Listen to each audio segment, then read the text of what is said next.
Well, welcome to another edition. And we got a new show tonight. Ain't that right, Angela? Absolutely. I'm very much looking forward to it. Awesome. And let me, we got some stuff playing in the background, and I'll take care of that. So let's see here. Take care of that. Edit. And interesting. Keep talking, Angela, while I figure out this. Can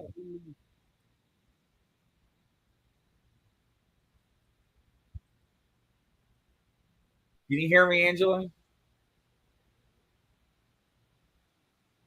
Yes, I Angela? can hear you just fine.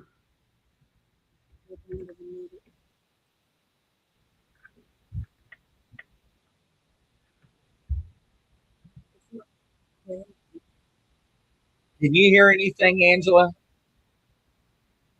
And I see there's Joe Yunkin 1328 is saying hello. So hello.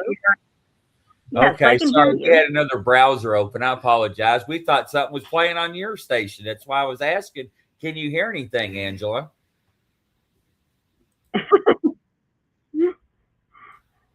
So, okay, so welcome to I the can new definitely show. hear you. What is the show called, Angela?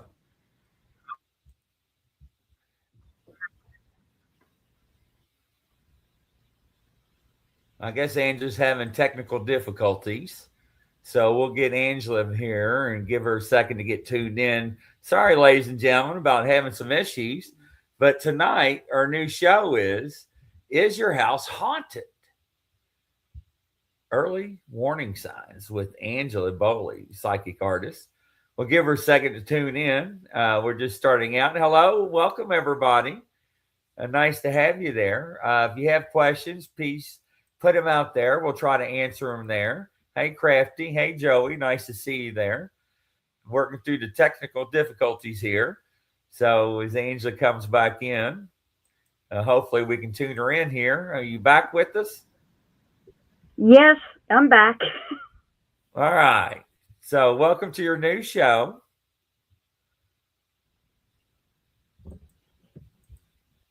Okay. And she's not back.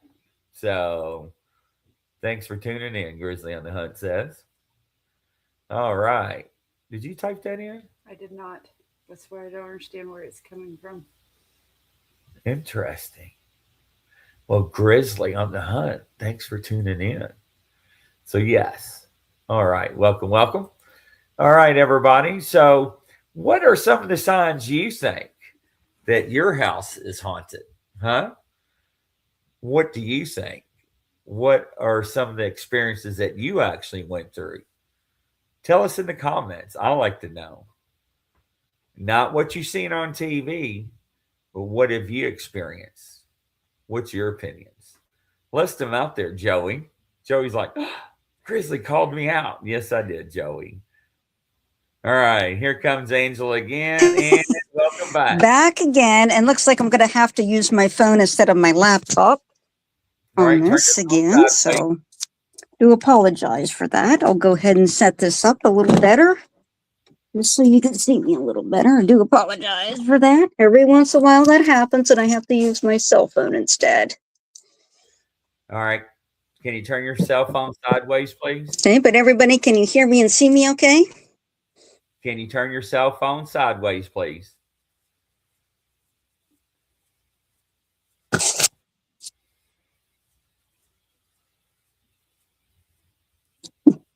I can't hear you at all. I'm sorry. Oh.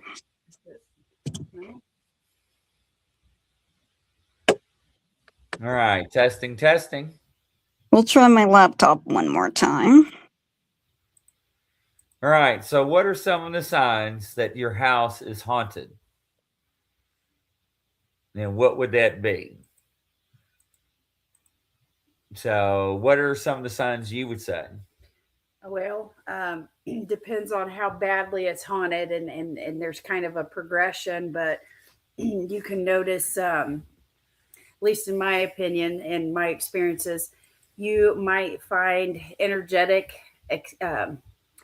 energy disturbances, electronic disturbances. A lot of times that's kind of how it can start.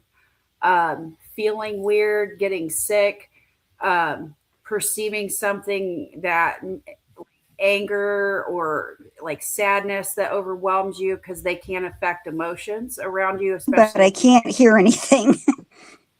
Can you hear us, Angela? Let me see if I can get a set of headphones and just try that. And so, anyways, as you keep progressing, or if they keep getting worse and worse, you can end up start seeing objects move, personality changes in people, animals. Animals will perceive spirits. You might see them get up, they get really restless, they can start growling at nothing, staring off, looking into the, looking up where there's nothing. Well, we don't perceive that there's nothing there. Those are a lot of the starting signs, and it can get a lot worse at that point if it keeps going. Right. So Crafty says toys with bad batteries for years that turn on by themselves. I would run. That is bad. Yes, that is actually. I'm trying to. Can you scoot over towards me a little? There we go. We got another camera, the side ones. Then it says waking up to all the kitchen cabinets open, doors opening. Joey, I know what I'm going to do when I come to your house. I'm going, never mind. Chris says my alarm clock would randomly go off. I believe it. Chris, we're not staying at your house. Shut the front door. I tell you, another thing to look for is when you actually hear your floor steps that will creak like somebody's walking. You know what I'm saying? Or your door slowly opens and creaks. Actually happened when I was younger. Joey, there was a lot of things I did when I was younger. So, happened when you was younger. Oh, never mind. Angela, where are you at? This is your show. Oh my God, I know, Joey, you're bad. But another thing too is that you will have smells. You will have temperature changes, temperature fluctuations. You will have, I would say, breezes, cold breezes. Nilda says, I get visits from spirit at times or see shadows. Yes. Yep. You'll see like shadow figures out of the, most of the time it's out of the side of your eye, not straight on, unless you're very well attuned with your spiritual eye and it's very functional and opening to see it straight on. Right. Now, a lot of people ask me all the time is, what are shadow figures? What are shadow people?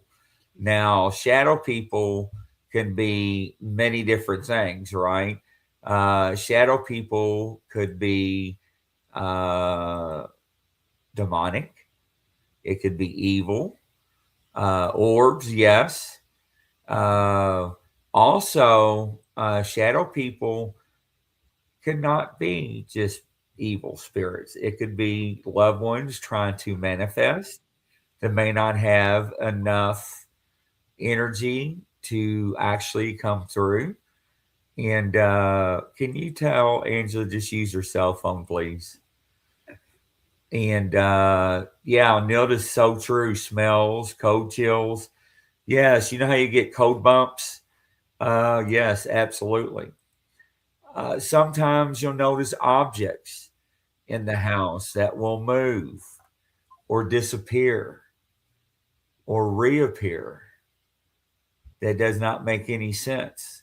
You lost something and you look everywhere, everywhere. Then all of a sudden, a week later or that night, the next morning, it's somewhere, it's so obvious. It's like, I looked there 3 times and it just reappears. Flashlights or lights in the darkness, yes. Okay, here's Angela again. Angela, are you there? Can you hear us? Okay, I can't hear you on my cell phone. There's something going on with StreamYard. It won't let me stay on my cell phone even, stay connected on my cell phone. Let me try something else. So I'm going to mute her. So one of the things too is sometimes. I just don't have any sound on my end. Hey, Rita. Let me try here. Something else.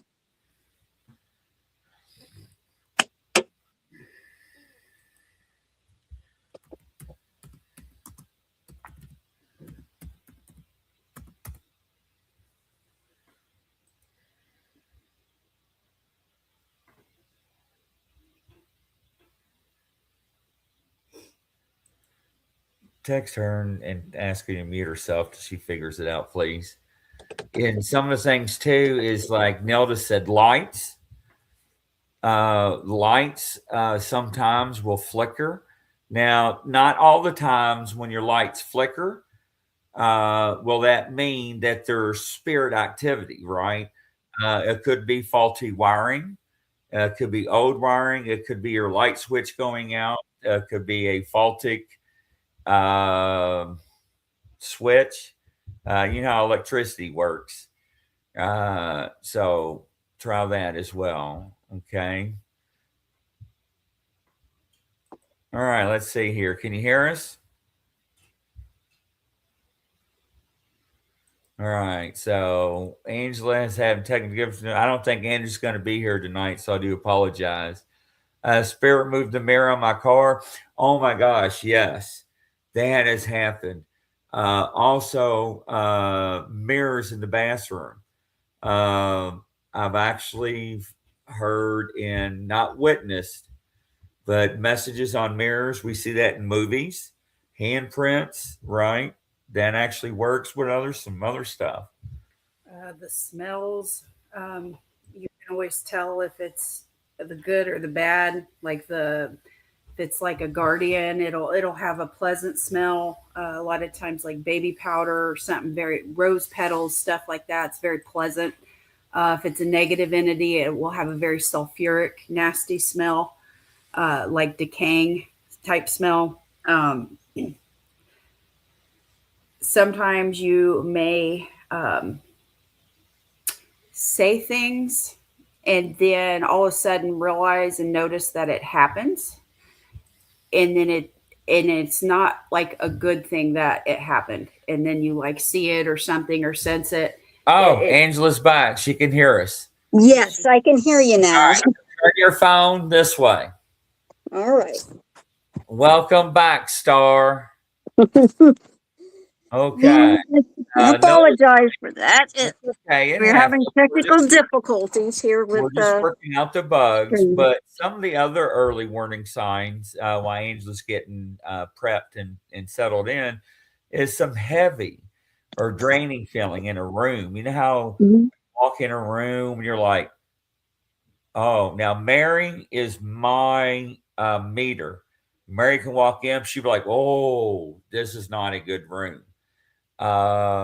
Another thing that you all can look at, and Angela America can tell you, can attest to this, is mood change without a reason or a clear cause, right? A clear shift in somebody's demeanor. You'll see this on paranormal investigations when somebody will start coughing for no reason or sneezing or just having a reaction, or they'll start crying or get real emotional or get real angry or anger come out. Some of the other things that you'll see too, you'll see this a lot. and Mary can tell you, because I've been watching a lot of shows, is reoccurring negative thoughts. And some of the things that we talk about, it loops, and intrusive thoughts like, I'm not going to say Zach's name, but like you'll see him on TV. He's like, I just want to strangle you. I don't know why. I just want to, and it's just like that stuff really happens. It really does. Hey, Mr. Griffin, nice to have you. My house is haunted, but I can't get the wife to leave. You got me on that. I did not see that one. I don't have my glasses. I would have pre-read that one, but that's good. Nilda says, I have felt something go through my body. Yes. And that's crazy that it happens like that. But, when you're going through stuff like that, you have to understand that you have environmental indicators. And it's not just what you think and feel. And this is to where everybody has problems because they watch TV, they have a cell phone, they have an EMF detector. I'm a ghost hunter, I'm a ghost investigator. And it's like, you have no idea what you're getting into. Because Mary, Mary will sit there and watch the shows with me. Mary would be like, there are making so many mistakes. I'm like, I know, right? And then you get attachments and you take home attachments, and then all this other stuff happens. And now it looks like Angela, the star, is ready. Go ahead, Angela. Yeah, so when it comes to haunted houses, I grew up in a haunted house, and I definitely know what it's like to come to a home when you expect home to be a safe place, but when it's unpredictable and it's terrifying, it doesn't feel safe, and it's very, very stressful, especially if you don't have the options to just move out. And it's hard when people don't believe you what is going on. As a small child in this house, we'd have heavy, heavy footsteps coming up the stairs, and they would Right. come to the landing, come across, and keep going, and then stop at my room, turn back down, and also had shadow people coming out of the floors, the walls, growling at me. I'm glad you And brought that up, Angela. Somebody asked earlier when we're having a little bit of issues on both ends, is that what are shadow people? In your professional opinion, how would you describe a shadow person to somebody that does not have any experience or no knowledge? shadow people can be a variety of things. They can be their own life form, but they are basically very close to our physical reality, and they are dark. You have no distinguished features. You might just see the outline of a person, or or the shadow entity just might be kind of blobbish and be only vaguely human or vaguely humanoid. They can make sounds. The shadow people, I've had experiences, not only made sounds, but could move objects. And there are different varieties. There are some that are aggressive. There are some that seem to be very benign, and some that seem to be indifferent. But shadow people are essentially blacker than black. So if you're in a pitch black room, you'll see a shadow entity in the dark against that darkness because it's so black. That is correct. Yes, that is actually crazy, ladies and gentlemen. If you have never witnessed that, and to test that theory, is go into a room, turn off the lights, sit there for 5 or 10 minutes, let your eyes get adjusted. Once your eyes get adjusted, you can see shadows in your room from the walls, right? Right, Angela, like you're talking about. Right. And then if something moves, it is darker than any darkness in that room that you can see, is what Angela's talking about. Yeah, it's crazy. And I believe they do have some sort of mask. And from what I've been reading, because I've been researching this for a long time, I've had a lot of encounters with a variety of shadow entities, from everything that's just a non-human entity, it's just its own life form, to spirits, to malevolent beings. And from what I'm reading from them, now I first had a goal when I started investigating that I would see if I could come in physical contact. But from what I read, you shouldn't really do that because it could actually damage your tissues. It's like having exposure to radiation, like radiation poisoning. So whatever what composes these shadow entities, it seems to be, I'm just going to say that they're probably just a very loose electrons or whatever, because it seems like they're deadly to us, whatever they're made out of. They're deadly to our tissues. From just based from what I read, just doing lots and lots of research and just reading through people's experiences that come in physical contact with them. So don't come into physical contact with them, from what I researched. Now, I've never physically come in contact, but I've had them cut up in my face. I had them touch me. I had them move objects. I had them growl at me. I had them come up from the floors, the walls. And these shadow entities, if you can tell how they interact with you, whether they're malevolent or not. Sometimes you might just get a sense of presence, and you have a sense of intent, but it never does anything. Or you may have a sense it's just peeking in and just checking things out, and then moves away, but doesn't seem to really want to interact, but it just peeks around corners. And then you have the ones that do interact. Okay, question. Now, does on the shadow people, right? Mm-hmm. Are they all evil? And No. or can it be a family member that cannot manifest itself? And then when you're done with that, there's a question for you. Okay. Absolutely. So they are not all evil. For sure, they can be spirits. In fact, just behind my property is an old property that used to be farm, and I actually encountered a shadow person of one of the former owners. It was a man, and he was dressed in hunting attire, and I could see the outline of everything.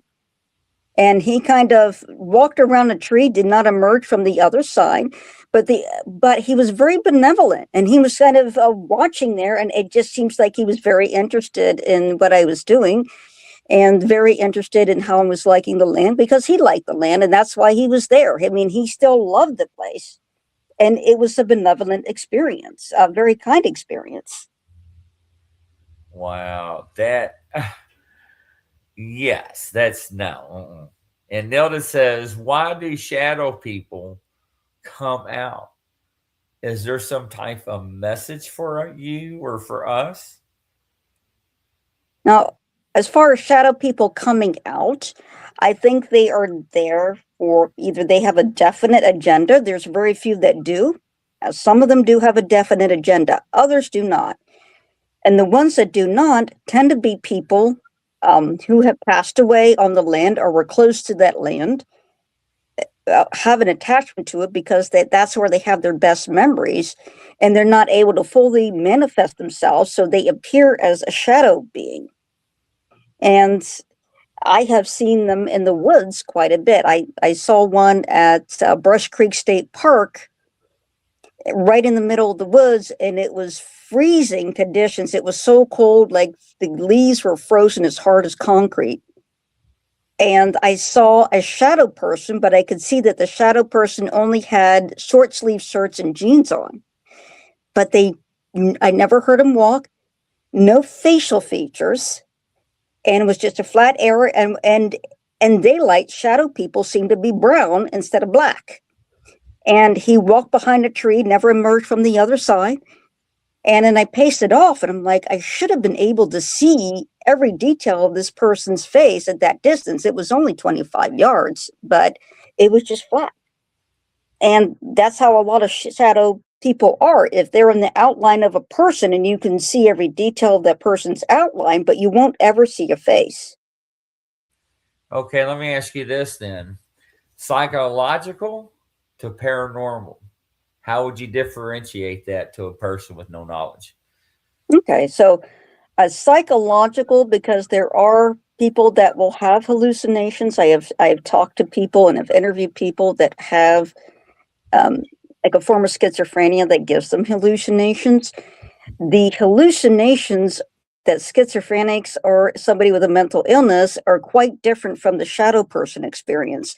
People with hallucinations will see 3D, um, looks very real. They might see animals, but everything is in bright colors and it's very vivid and it's very much there. Whereas a shadow person is consistently blacker than black, unless they're outside, and then they'll be brown. And there will be no facial features and there'll be no distinguishing features. And it's almost if they're in 3 dimensions, but they're not, is the best way to describe them. And that's very consistent upon all experiences with shadow people. They look 3 dimensional when you look at them head on, but they're always flat. Like the face area is flat. The front of them is always flat, which hallucinations are usually 3 dimensions and very vivid. So there's quite a bit of contrast between the two. And when I'm coming across of history of people with hallucinations, I'm an artist in the community. There are artists that have hallucinations, that have mental illness and do paintings of what they see. It's nothing close to the shadow person. It's usually something animalistic or 3 dimensions and very vivid and very detailed. That's very interesting.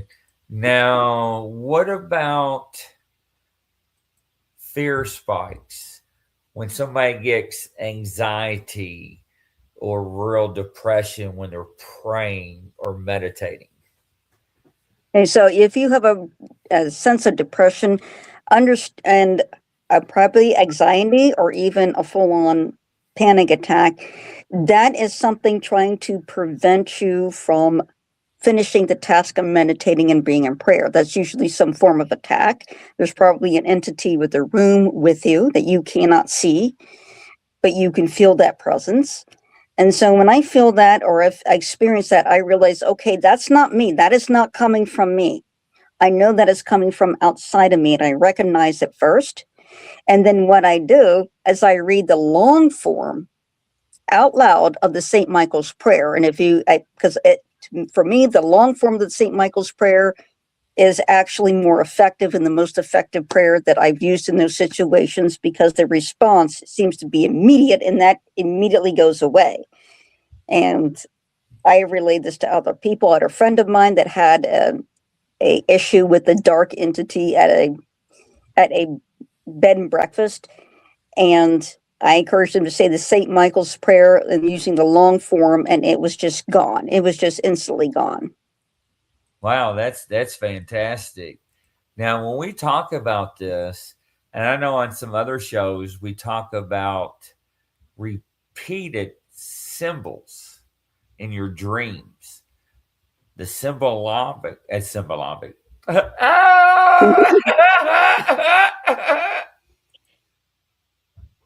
But it's all, folks. The symbologic. it's like symbolic, right? I sound like damn Forky the Pig. Joey, do you need CPR? Oh my God. Yes, Angela, can you answer that? As far as this, like the symbolism, yes, behind shadow people. Well, in your dreams. In your dreams. Okay. So in your dreams, when you have these very vivid dreams, and I've had these spirit communications in my dreams, some of the symbolism that's going to come across is what stands out.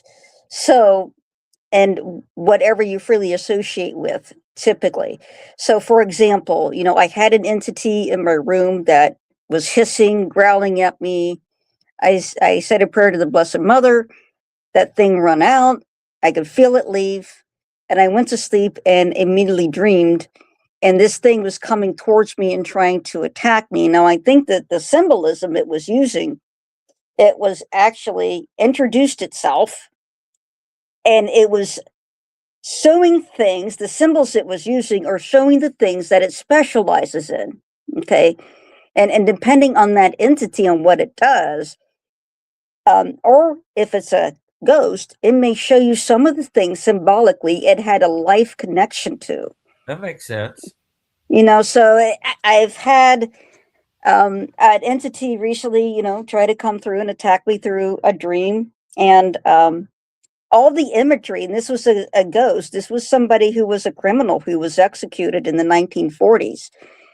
And he introduced himself by name, and all the imagery and symbolism that came through were things that were related to what he did. That's crazy. That is crazy. See, now that would blow my mind. Something like that come to me. Chris says, when developing mediumship skills, how does one get past the fear of scary, physical, paranormal versus mental paranormal images? That is an excellent question. Wow. I got you. I have an answer. I have an answer from that based on my experience.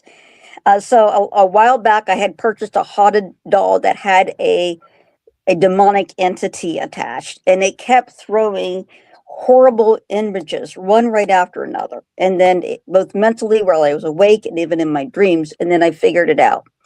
What I did was that I held the feeling of love in my mind. I held in my mind and my heart. I thought of Jesus first.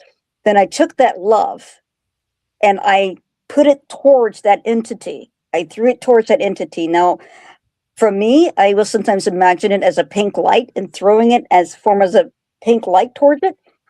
Or I would just say, you know what? I love you. Even though this entity was like, I love you, and I love you, dark entity. I love you because I'm going to defeat you with love, not with fear. And the reaction of the entity was instant stop. And it was like it got the deer in the headlights expression on its face when it showed up in my dreams. It instantly stopped all the nightmares. It was trying to send all these horrific things to me. It stopped all the mental injuries. It just stopped it in its tracks. One of the things that helped me, Angela, I don't know if it helped you in the beginning, is that I had to pray and ask God to not show me the real bad stuff because I'm not ready. And Mary has told me what she's seen. You definitely have told me what you've seen. And people don't realize. And I think, here, let me do this. I think that's why a lot of these mental hospitals, psych wards, some of the patients in there, and I'm just going to throw this up real quick because this is for entertainment purposes only, and we are a business. So, and I think some of the people that are in there, I think their third eye opened. And I think they actually got to see through some of the dimensions, heaven and hell. And they couldn't handle it. And Marion, you're right, Angela. I don't think they could handle it, and it scared the shit out of them. When you get thrown open that quickly, it scared the hell out of them. It can scare the heck out of you. Heck out of them, yeah. Yeah, it's like as a child, and I came back, and I came back from a near-death experience. Well, I'm not a near-death experience. I died and came back, and I started seeing spirits right away, and it was terrifying for me. But I also had spirit guides. I would call them, when I learned about them, call about them, and they would actually walk me through this. And some of the things that they would show me, they would put me in like a training simulation. They would tell me it's a training simulation for some of the dark things and the dark things you might see and experience. And this is how you react. And they would train me and they would help me. And so I don't shy away from those things. If they're going to show me something awful and terrible, I've had enough shock. I've seen some pretty shocking, horrific things with my own two eyes and awake. paranormal entities appearing to me and spirits appearing to me in a kind of a gory and horrific form that you'd swear that person was actually there. That I I deal with it. I calm myself down. I force myself to calm down. I can actually disassociate a little bit from the emotions and the shock and take a deep breath, say a prayer, and just talk myself through it. And I just face it. And Right. I feel like, for me, that works for me because once I faced it and I dealt with it, I've talked to maybe talked to the spirit. The spirit may not have had the intention because I've had plenty of spirits who are just seeking help. They don't have the intention of scaring me. They don't have the intention of disturbing me, but they have to show me what they've been through and what led them to that point and why they're seeking help. And so I let them do that. I let them show me what's going on with them, what they experienced, and I have empathy for that. And when that happens, I just take a deep breath and I just say, show me. And we'll experience together. And I'm here to comfort you through this. And the many spirits, they appreciate that. They appreciate that empathy. They appreciate that openness. Because it's like somebody is listening to them for once and is able to have empathy and to kind of understand completely what they've been through and what they're going through. Right. Some of the things that people really don't understand, and I think it's important, is that when you are involved in something, and I think since we had some issues, I think if it's okay with you, Angela, if you want to do Mhm. your House is Haunted Part 2, since we had Yeah, some issues and we can, but I think that number one, you have to pray. You have to have protection. I know she talks about armor of God. And what was one that prayer you talked about? Saint Michael. right. The St. Michael's prayer, and especially the long form. There's a lay person's long form of the St. Michael's prayer that is especially powerful. It is very detailed. It doesn't take us long to go through it. It's longer than the short version, but it's not that much longer. But it is so much more powerful because it's so much more detailed because that prayer actually came out of a vision that one of the popes had. And this was the prayer that he was given by spirit to say against the most powerful and darkest entities here in this realm. And it's very powerful. And I encourage you to look that up. If you don't know it, look it up and make sure that you print it out or have it near you or have it posted where you can grab it quickly and read through it. Right. Uh, Go ahead, Mary. Well, I'd seen a comment from Chris that said that every time that they were trying to open up, that's why they didn't want to fully open up with their gift because of some of these reasons. And, one of the things that I found during my spiritual progression is that if you keep praying on that and only ask the Lord to allow you what he wants you to see right now so you don't get overwhelmed, and that can pull some of that back and keep it at a more steady pace where you don't get everything opened up at once. No, it's so true. One of the things that Kelly Joe talks about all the time, and so do you, Angela, is visualization. Uh, mhm. white light, white golden light surrounding your body. Ladies and gentlemen, I'm going to put some of these out in the comments. So grab a pen and paper, take notes. If I'm taking the time to put it out there on this Stars network on her show, then it's important. What do you think about that? Absolutely use visualization. It does work. And I have taught it to other people because I've helped. One of the people that I've helped was somebody that had a shadow person in their house all the time. And the land was just so active and they couldn't move, but the shadow entity would always appear. And I said, she messaged me, it's like, he's here right now. I said, okay, well, imagine love whoever you love, fill yourself full of love, turn that into a pink light, and imagine shooting that out of you like a laser towards it. She did that, and the shadow person receded. It could not stand that pink light. And when we visualize love, it's usually in the form of pink. And when I've seen, because I can see auras, when I see somebody who is love, or see a dog or a cat, and they're just filled with love for the owner, I see them surrounded with pink light. So you can use that visualization of the pink light as love, and could put that as a barrier around you.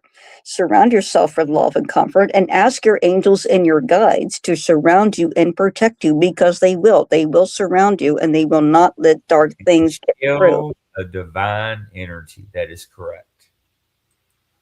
Yeah, you got to do that. You got to have that shield. Another thing, you talk about this a lot, and so does Mary, is a light filling yourself in your home. Yes, absolutely. Fill yourself with light. And then there's another prayer. I just ask, Blessed Holy Mary, Mother of God, bring your presence and your peace upon this home. And it's amazing how much the atmosphere will change and become so much more peaceful. You can invite the Blessed Mother into your home, and her presence and her love into your home. And I encouraged some college age kids who were having a difficulty with the haunting, and after the spirits there had been crossed over, I encouraged them to do that.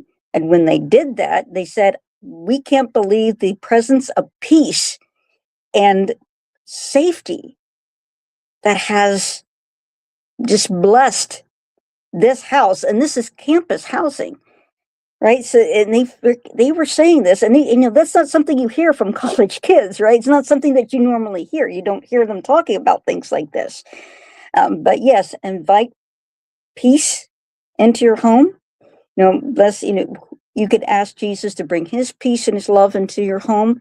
You can ask the Blessed Mother. I like the Blessed Mother Mary because her maternal protection, and she's always connected with Jesus, so she's going to bring Jesus with her, because mother and son are very close, and you're going to feel such a tremendous difference, and you can feel the protection around you. You can feel the presence of angels. Well, another thing too, not only do we have to worry about the visualization, the shield, the prayers, and everything else, but what else we have to worry about? And this is where everybody fails, is cleansing rituals. What are some of the cleansing rituals you do, Angela?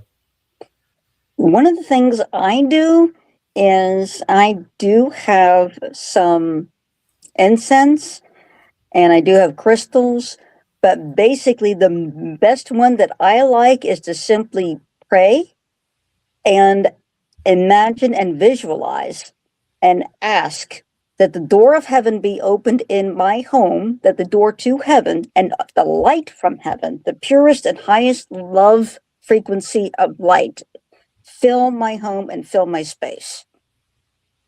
And that cleanses everything instantly, spiritually, and you can feel the atmosphere changed. I have had in the past, when I had some sort of doppelganger, a mimic that was attached to me.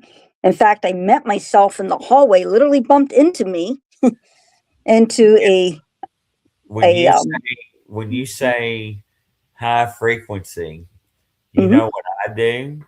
I play Indian flute music. Ah, Yes, I play high frequency music. What do you think and about that?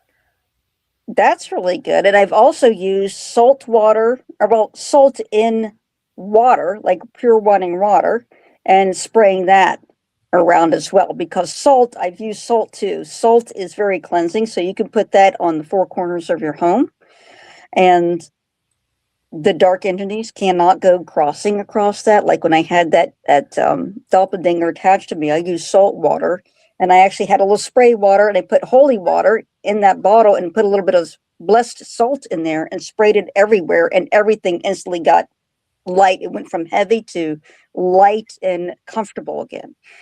So you can do that as well.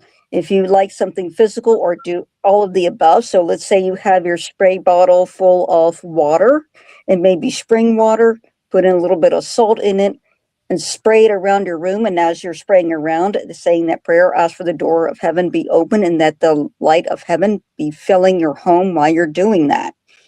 And then you're going to feel a difference. Nothing is going to be able to withstand that. That's interesting. I didn't think about anything. So that's declaring peace verbally by saying your prayers and everything.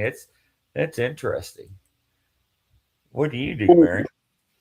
I always pray, and then I will do incense, and then I will go around and do fasting and prayer, and I anoint with blessed anointing oil. And I will go to every single wall, ceiling, floor, doorpost, windows, and I go around and start doing everything I need to do that the Lord tells me to do. And I will tell you, seeing into the spiritual realm, is a lot different than the physical realm, and not everything makes sense, but there's all these laws and covenants there that you have to abide by. And so it's very true about the Holy Spirit and the Holy Spirit fire and the hedge of protection, and what anointing oil can do for you, because I have been opened up and shown on a spiritual attack a few times what's happening. And then I can see the ring of fire around the windows protecting where they can't come through, where it was anointed. Right. It's wild. You may just think it's oil. It's not just oil. It is literally a holy superpower that you're placing by God so you can be protected. Now, it's really important that we have balance. And when we talk about balance, we're talking about grounding and emotional stability. And when we talk about that, Angela, what do you do to help with that? What's some of your recommendations? Well, for grounding, I actually, since I'm out here in the country, grounding is easy for me. It's just a matter of stepping outside and taking a deep breath of air. And that help grounds me. And I have pets, they ground me, and I have crystals, and there are beautiful crystals that I use for grounding. And I loved, the texture and feeling them, and I asked them to help me. And you can actually, since many crystals are quartz-based, you can actually program it with your intention to clear you out and to ground you, so that every time you hold that crystal, it's carrying out that intention. Okay? And I also, when I'm grounding as well, I will just focus on my breathing, and I will do yoga. I will do some exercise, and that always brings me to a safe ground level where I'm not kind of up and all over the place. But I like that balance, that awareness, that mindfulness, that practicing mindfulness Right. is No, actually very grounding for you. it's very important to ground. And, when somebody first told me to go hug a tree, I told them to go fly a kite. And I'm like, why would I go hug a tree? And it's like, man, it'll change your life. I'm like, whatever. And when I was out in the woods and I was looking at all the trees, and I'm like, it's crazy. Why am I going to hug a tree? And I took off my boots. I took off my socks. I looked around. I touched the tree. I put one arm. I put two arms. I'm like, this is so stupid. And then I hugged it. And it was like, oh my God, what's happening? Mm-hmm. It's like, and I let go, and I'm like, it stopped. Ladies and gentlemen, it's real. I'm telling you, it actually is real. If you walk outside, take off your socks and shoes and walk in the grass, ground yourself. Just make sure you don't walk where there's pets. But what do you think about that? And I can tell you that plants and trees, they have consciousness and self-awareness and a spiritual purpose too. And they have the ability to communicate with us and also protect us from dark entities too. So if you have like white pine outside of your door, right? You have pine trees. They have a reputation for protecting you from dark spirits. Same with oak trees. And if you look at the spiritual mythology around oak trees, they're considered the king of the forest, and they are very protective as well. And it's my experience too that they will even communicate with you in dreams. And they'll communicate with you. And if you're stressed and you let them know, hey, I need your help, they know it, they feel it. And when you touch them, they'll more than gladly disperse that energy down and take care of it. They're more than happy to help. Just make sure you are express gratitude and express love for them, because they're there. They appreciate that. They appreciate that. They appreciate that support and that love that you give them. They will always reciprocate. I've noticed in some of my in the past, I used to always go down to the river and meditate really heavily into meditation and prayer, and the trees actually speak. Like there is like a very harmonious vibration. It's not like us talking like we are right now, but it's like this vibrational sense, and you know what they're communicating. And then the cool thing is that science has backed that, and they actually have these little things that they hook up to plants, and each one, and it converts it now from their harmonial vibration into a song. I don't know, to music. And I want one. It's $400. We want to get one eventually. And every plant has a different song and a different plants, harmony. mushrooms, fungus. Yeah, it's all living. And you can go out and research it, look, but it's really cool. But I'd love to get one at some point, because I was showing it to him and I was like, this is what I'm talking about. I was like, they all sound different when you're at that high vibrational level, but you can hear all the differences, but you can feel it. It's like certain ones may be like a healing energy where it's calm to relax your anxiety. Another one is to uplift you and feel love. It's just really it. And I thought back and I got shown by spirit. That's how all like the Native Americans and all the older ancestors and stuff, that's how they learned how to heal, because spirit would come and they would show them which plant would heal what. Well, Angela, you guess what? They want you to start part 2 out. Is your house haunted? You ready? I'll get ready to put it on the screen for you. And there it is. All right. They want to know, what are entity warnings? That's a good one to start out with. Mm-hmm. Absolutely. The warnings from right up your alley, Angela. Yeah, absolutely. I've had a lot of attacks starting from when I was a small child, so I can definitely tell you the symptoms of entities that have a dark agenda, and they're not looking out for your good. They're trying to either parasite, use you as a host for their for them being parasites and using you as a host for their fear that they're living off of, or they really do have an agenda where they really want to do you harm. And absolutely, I can start to go into that because as a growing up with this, these entities, they were these entities that were attacking me all the time.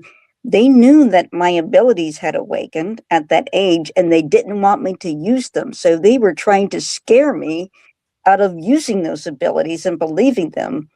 I never gave in to them. I actually learned to stand up for myself, and I stood up to them. And the symptoms, first, it was very subtle. First, there was just voices, disembodied voices. Yeah, but we're going to go on to that part 2, though. Right, exactly. Entity warnings and everything. I think that'd be a good topic to start out the show with. Because, absolutely. Ladies and gentlemen, we apologize about the technical difficulties on the brand new show, but you know what? I think we got the kinks worked out. What do you think, ladies? I think it went wonderful. It happens. What do you think, Angela? Absolutely. I think it went wonderful, and I can't wait for next time. I'm looking forward to next time. This is great. Yeah, absolutely. Ladies and gentlemen, make sure if you're not a member of the Outlaw family, like, subscribe, hit that notification, and become an Outlaw member. Hey, we'd love to have you. And check out our other new shows coming out and our other shows on our network. Come in and enjoy. And from coast to coast, around the world, everybody, Godspeed on the next show. Bye-bye.